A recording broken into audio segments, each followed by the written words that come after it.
بسم اللہ الرحمن الرحیم۔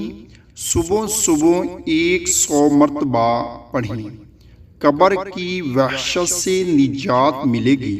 رسول اللہ صلی اللہ علیہ وآلہ وسلم نے ارشاد فرمایا، جو شخص ہر روز 100 مرتبہ لا الہ الا اللہ الملک الحق المبین، لا الہ الا اللہ الملک الحق المبین پڑھے گا تو اس کو فقر و تنگ دستی سے نجات ملے گی، قبر کی وحشت سے نجات ہوگی، مال و دولت سے نوازا جائے گا اور اس کے لیے جنت کے دروازے کھول دیے جائیں گے۔